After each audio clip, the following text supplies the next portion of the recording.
احرام کو ٹینشن نہ لیں. میں سچی بات بتاؤں, ایک جملہ میں کہا کرتا ہوں کہ آپ احرام دوست بن جائیں, احرام فرینڈلی بن جائیں. ہاں, جو احرام فرینڈلی بن گیا نا اس کے لیے حج مسئلہ ہی کوئی نہیں ہے.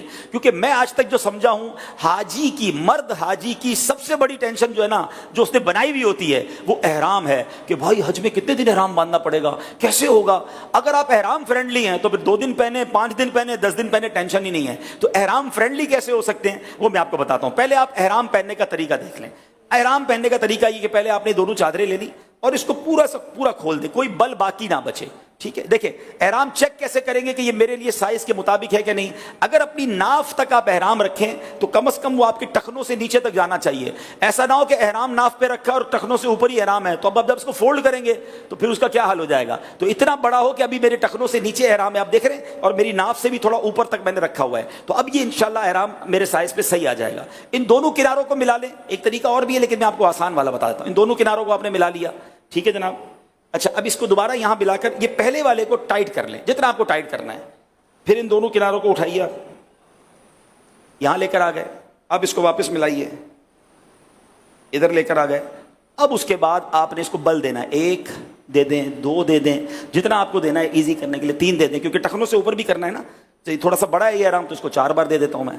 اب یہ احرام میرے ٹخنوں سے اوپر آ گیا ہے, اور اس وقت چونکہ میں نے اس کو جو یہ فولڈ کیا نا 2-3 بار, اس سے فائدہ یہ ہو گیا کہ اب میرا احرام میں جو پردہ ہے وہ بھی زبردست ہو گیا. اب دیکھیں چلتے ہوئے کوئی تکلیف نہیں ہوگی, اگر ہم چل رہے ہیں تو کوئی تکلیف نہیں پیر اٹھانے کے اندر, اور مجھے بیلٹ کی بھی اس وقت حاجت نہیں ہے.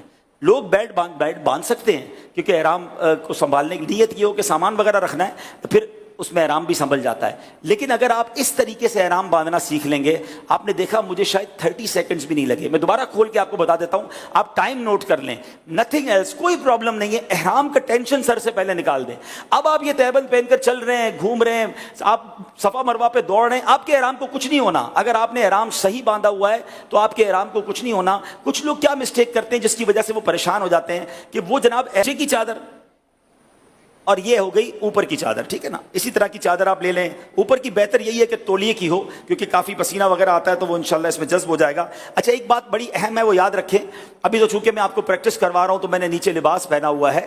احرام پہنتے وقت کوئی لباس, کسی قسم کا کوئی لباس آپ کے جسم پہ نہیں ہوگا سوائے احرام کی چادروں کے. یہ مردوں کے لیے بات کر رہا ہوں. سر پر ٹوپی امامہ بھی نہیں ہوگا, یہ بات یاد رکھیے گا.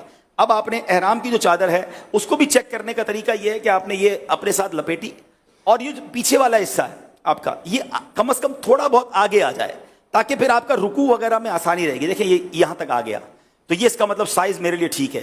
اگر یہ چھوٹا ہوگا اور پیچھے رہ جائے گا نا اور آگے نہیں آ سکے گا تو جب آپ رکوع میں جائیں گے تو یہ بار بار گرتا رہے گا. تو احرام اتنا بڑا ہو کہ یہ ایک بار چکر لگا کر آپ کے پاس ایک حصہ یہاں بھی آ جائے تو اس کا مطلب یہ آپ کے سائز کا احرام ہے.